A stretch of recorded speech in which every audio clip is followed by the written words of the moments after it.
আসসালামু আলাইকুম। আপনারা কেমন আছেন? আশা করি ভালোই আছেন। আজকের পর্বে থাকছে যোগানদারের ক্ষেত্রে উৎসে আপনি কিভাবে মূসক কর্তন করবেন। এই ভিডিওতে আমরা দেখব যোগানদার কাকে বলে, অব্যাহতি প্রাপ্ত পণ্য যদি যোগানদার কর্তৃক সরবরাহ করা হয় সেক্ষেত্রে উৎসে মূসক কর্তন করতে হবে কিনা।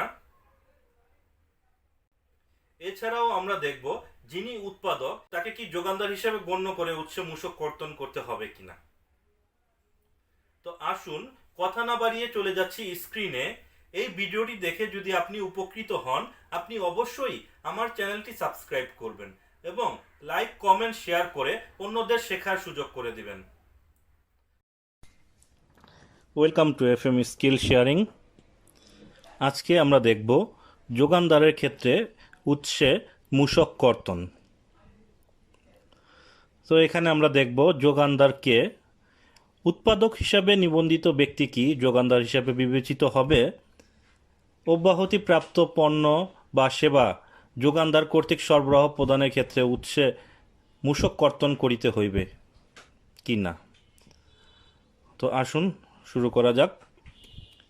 রেফারেন্স এসআরও নাম্বার 240 আইন 2021 163 নম্বর মূসক মূল্য সংযোজন কর ও সম্পূরক শুল্ক আইন 2012 সনের 47 নং আইনের ধারা 135 ধারা 49 ও ধারা 127 খ এর সহিত পঠিতব্য এ প্রদত্ত ক্ষমতা বলে জাতীয় রাজস্ব বোর্ড নিম্নরূপ বিধিমালা প্রণয়ন করিল। এই এসআরওটির 4 নম্বর বিধিতে বলা আছে যোগানদারের ক্ষেত্রে উৎসে মূসক কর্তন। উৎসে কর্তনকারী কর্তৃক যোগানদার সেবার বিপরীতে উৎসে মূসক কর্তনের ক্ষেত্রে অনুসরণীয় বিধি 4 উপবিধি ক অনুসারে যোগানদার অর্থ, লক্ষ্য করুন, কুটেশন বা দরপত্র বা কার্যাদেশ বা অন্যবিধভাবে কোনো মন্ত্রণালয়, বিভাগ বা দপ্তর, আধা সরকারি স্বায়ত্তশাসিত কোনো সংস্থা, রাষ্ট্রীয় মালিকানাধীন কোনো প্রতিষ্ঠান, স্থানীয় কর্তৃপক্ষ, পরিষদ বা অনুরূপ কোনো সংস্থা, এনজিও বিষয়ক ব্যুরো বা সমাজসেবা অধিদপ্তর কর্তৃক অনুমোদিত কোনো বেসরকারি প্রতিষ্ঠান, কোনো ব্যাংক, বীমা কোম্পানি বা অনুরূপ আর্থিক প্রতিষ্ঠান, কোনো মাধ্যমিক বা তদূর পর্যায় শিক্ষা প্রতিষ্ঠান এবং লিমিটেড কোম্পানির। এখানে যেই 9টি প্রতিষ্ঠান বা সরকারি দপ্তর সংস্থা যেগুলোর কথা বলা হয়েছে এই 9টি হচ্ছে উৎসে কর্তনকারী সত্তা ভ্যাটের ক্ষেত্রে। এদের নিকট পণের বিনিময়ে অব্যাহতি প্রাপ্ত সরবরাহ ব্যতীত যে কোনো পণ্য সেবা উভয় সরবরাহ করে এমন কোনো ব্যক্তি, প্রতিষ্ঠান বা সংস্থা। তার মানে যোগানদার বলতে বুঝিয়েছে উৎসে কর্তনকারী সত্তার নিকট অব্যাহতিপ্রাপ্ত সরবরাহ ব্যতীত পণ্য সেবা সরবরাহ করে এমন কোনো ব্যক্তি, প্রতিষ্ঠান বা সংস্থা।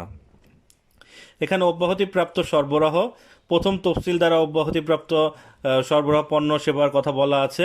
এসআরও নাম্বার 141 এখানে বলা আছে টেবিল, এখানে 5টা টেবিল দেওয়া আছে। টেবিল 1-এ আমদানি পর্যায়ে অব্যাহতি, টেবিল 2-এ আমদানি ও উৎপাদন পর্যায়ে অব্যাহতি, টেবিল 3-এ বলা আছে উৎপাদন পর্যায়ে অব্যাহতির কথা, টেবিল 4-এ সেবা পর্যায়ে অব্যাহতি, আরোপযোগ্য সেবা পর্যায়ে, টেবিল 5-এ বলা আছে ব্যবসায়ী পর্যায়ে অব্যাহতির কথা।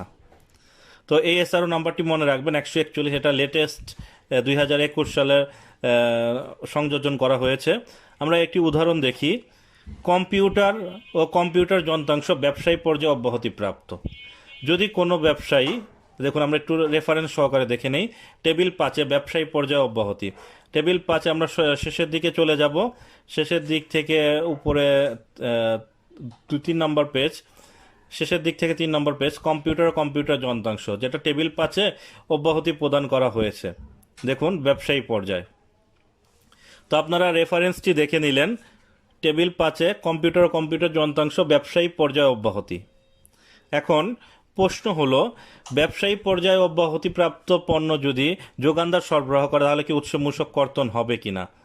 এখানে লক্ষ্য করুন, যদি কোনো ব্যবসায়ী যেমন Ryans, global brand, Star Tech computer সরবরাহ করে তাহলে উৎসে মূসক কর্তন করতে হবে না।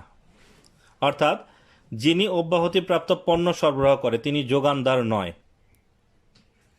কিন্তু এটা যদি কোনো ট্রেডিং কোম্পানি সরবরাহ করে, অর্থাৎ কম্পিউটার ব্যবসা, যিনি কম্পিউটার ব্যবসা করে তিনি যোগানদার না, যেহেতু এখানে অব্যাহতিপ্রাপ্ত সরবরাহ বলা হয়েছে।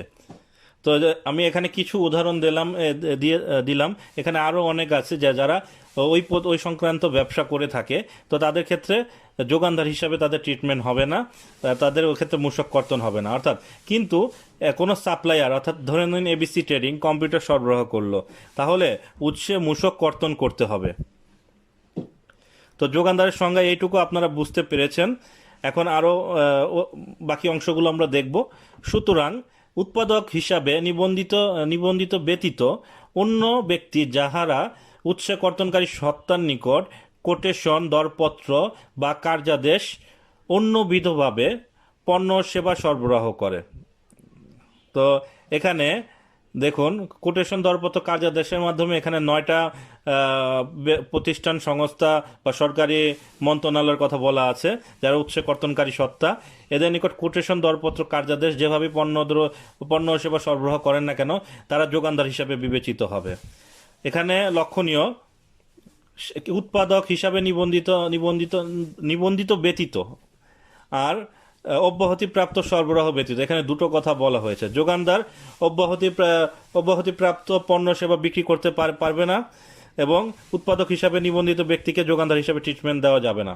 উদাহরণস্বরূপ বলা যায়, বসুন্ধরা পেপার মিল থেকে কাগজ সরবরাহ করা হলো, উৎসে মূসক কর্তন হবে না, কারণ বসুন্ধরা পেপার মিল উৎপাদক হিসাবে নিবন্ধিত। যোগানদার সম্পর্কে নিশ্চিত হতে হলে আমাদের কি করণীয়? আমাদের এক্ষেত্রে ওই ব্যক্তি বা প্রতিষ্ঠানের বিন সার্টিফিকেট চেক করতে হবে। বিন সার্টিফিকেটের ডিটেলস দেওয়া আছে, তিনি যোগানদার কিনা বা প্রকিউরমেন্ট প্রোভাইডার এই লেখাটি আছে কিনা। তো এটা নিশ্চিত হওয়ার পরই আমরা যোগানদারের ক্ষেত্রে উৎসে মূসক ও কর কর্তন করবো। এখানে মূসক, যে সকল সেবার সুনির্দিষ্ট সংজ্ঞা রহিয়াছে সে সকল সেবার ক্ষেত্রে যোগানদার হিসেবে গণ্য হবে না। যেমন এসআরও নাম্বার 186 আইন 2019 43 নাম্বার এসআরও 99টি সেবার সংজ্ঞা দেওয়া আছে। এটা আপনারা ন্যাশনাল অর্থাৎ এনবিআর এর ওয়েবসাইট থেকে আপনারা পেয়ে যাবেন। প্রজ্ঞাপন দ্বারা অব্যাহতিপ্রাপ্ত পণ্য সেবা যোগানদার কর্তৃক সরবরাহের ক্ষেত্রে উৎসে মূসক কর্তন করিতে হইবে।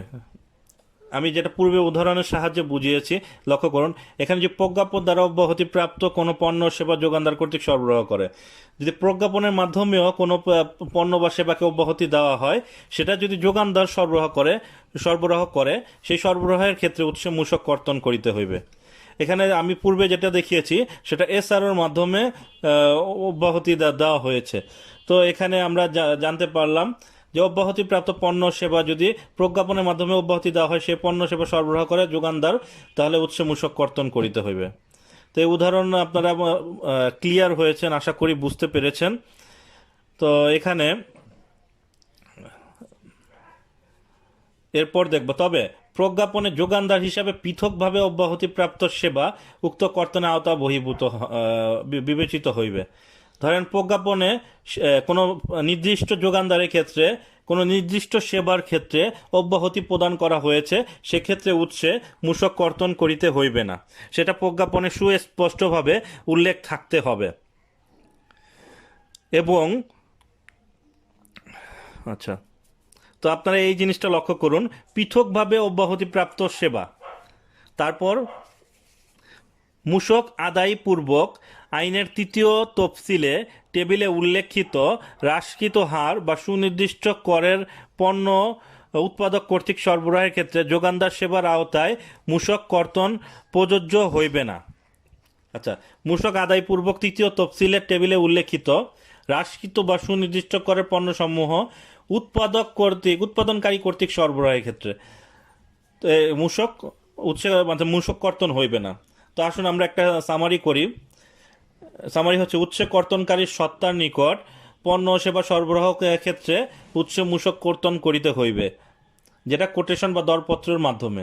তো এক্ষেত্রে কিছু নির্দেশনা আমাদের মেনে নিতে হবে, যেমন অব্যাহতিপ্রাপ্ত সরবরাহের ক্ষেত্রে ব্যতীত এখানে বলা আছে যে অব্যাহতিপ্রাপ্ত সরবরাহ যদি ব্যতীত পণ্য সেবা উভয় সরবরাহের ক্ষেত্রে যোগানদার কর্তৃক বিলের ওপর মূসক কর্তন করিতে হইবে। উৎপাদক হিসাবে নিবন্ধিত ব্যতীত, অর্থাৎ কোনো প্রতিষ্ঠান উৎপাদক হিসাবে নিবন্ধিত তার পণ্য সরবরাহের ক্ষেত্রে উচ্চ মূসক কর্তন করিতে হইবে না। যে সকল সেবার সুনির্দিষ্ট সংজ্ঞা রয়েছে সেগুলোর ক্ষেত্রে সেগুলো যোগানদার হিসেবে বিবেচিত হইবে না। প্রজ্ঞাপন দ্বারা অব্যাহতিপ্রাপ্ত পণ্য সেবা যোগানদার সরবরাহ করলে উচ্চ মূসক কর্তন করিতে হইবে। তারপর বলা আছে যদি সেটা পৃথকভাবে অব্যাহতিপ্রাপ্ত সেবা সেবা সেবা বলা হয়, সেটা যোগানদারের ক্ষেত্রে মূসক কর্তনের আওতা বহির্ভূত থাকবে। আর আইনের তৃতীয় তফসিলে হ্রাসকৃত বা সুনির্দিষ্ট করে পণ্যসমূহ উৎপাদনকারী কর্তৃক সরবরাহের ক্ষেত্রে যোগানদার সেবার আওতায় মূসক